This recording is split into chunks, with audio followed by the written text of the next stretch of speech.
शोभा अपने बेटे का विवाह पूरे गांव के सामने बहुत धूमधाम से कर रही थी। इतने में उसकी दो दोस्त उस शादी में शामिल होने आई और शोभा से कहने लगी, अरे शोभा, तुम्हारी पुतौह तो बहुत सुंदर है और वो तो इतनी सुंदर है कि उसे देखकर तो मन करता है कि उसको देखते ही रहे।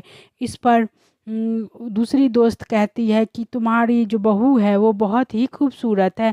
वैसे भी शोभा जो है वो अपनी बहू के चेहरे के सामने धन दौलत थोड़े न देखती है, उसके गुण होने चाहिए। तो इतने में शोभा कहती है कि मैं धन संपत्ति और किसी भी चीज़ों में मुझे कोई भी इंटरेस्ट नहीं है, सिर्फ मैं ये चाहती हूँ कि मेरी बहू मन की बहुत सुंदर होनी चाहिए और कुछ नहीं। फिर उसके मन में वो सोचती है कि जो मुझे 100 एकड़ ज़मीन मिलेंगे, इस पर तो मैं काली बहू क्या, मैं तो लंगड़ी बहू भी ले आऊँगी। इतना इतना सोचने के बाद वह शादी के मंडप में चली गई। कुछ दिन बाद जब वो दो दोस्त जब शोभा के यहाँ पहुँचे तो देखते हैं कि शोभा अपनी बहू को बहुत ज़ोर ज़ोर से डांट रही है। इतने में शोभा की दो दोस्त बोलती है कि शोभा, तुम अपनी बहू को क्यों डांट रही हो? तुम्हें तो मन की सुंदर बहू चाहिए थी, चेहरे से तो तुम्हें सुंदर बहू चाहिए भी नहीं थी, अब ये क्या है? तो उस पे बोलती है कि अरे मुझे क्या मन की खाक बहू चाहिए।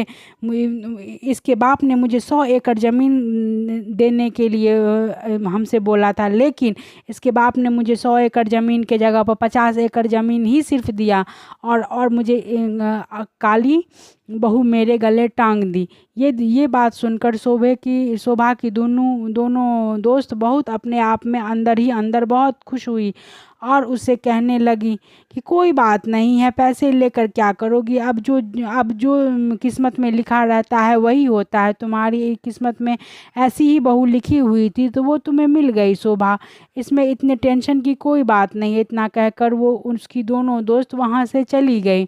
फिर शोभा अपनी बहू को बहुत ज़ोर ज़ोर से डांटने लगी और कही कि जाओ, इस कप का प्याला अपने किचन में रख आओ। कुछ समय बीत गया। उस बीतने के बाद एक दिन शोभा की बहन उसके यहाँ आई, जो उसकी बेटे की शादी में शरीक होने के लिए नहीं आई थी, वो बाहर गई थी। वो आके बोलती है कि शोभा, तुम्हारी बहू कहाँ है, दिखाओ, मैं तुम्हारी बेटे की शादी में नहीं आ पाई। इतना में शोभा की बहू हॉल में आ गई तो यह देखकर उसकी बहन बोलती है कि शोभा, यही तुम्हारी बहू है, ऐसी बहू है। तो फिर शोभा बोलती है, हाँ मैं क्या करूँ, मैं 100 एकड़ ज़मीन के लोभ में आकर मैं इस काली लड़की को अपनी बहू बना ली, ये मेरे जीवन की सबसे बड़ी गलती हो चुकी है।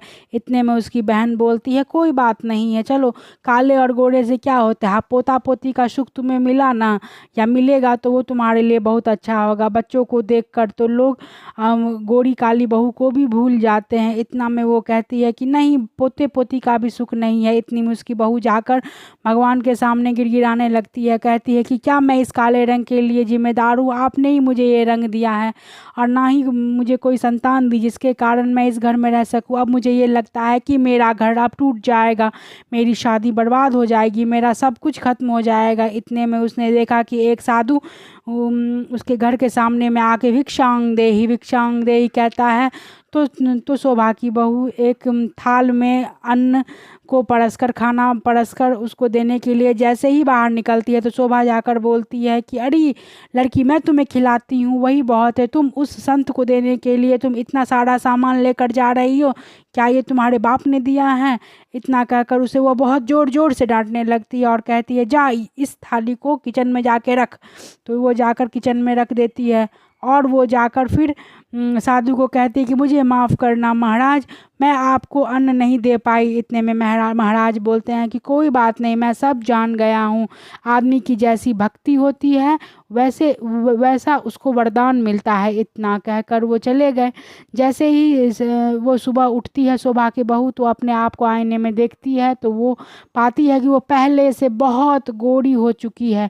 यह देखकर वो अपने हॉल में बैठे सास और सास की दोस्त के पास जाती है तो सब देखकर उसे अचंभित हो जाते हैं और वहाँ पर शोभा की बहू को चक्कर भी आ जाता है और गिर जाती है। तभी उसकी सास ने एक डॉक्टर को बुलाते हैं और अपने बेटे को बुलाती है। तब डॉक्टर बोलता है कि वो शोभा की बहू जो है वो माँ बनने वाली है।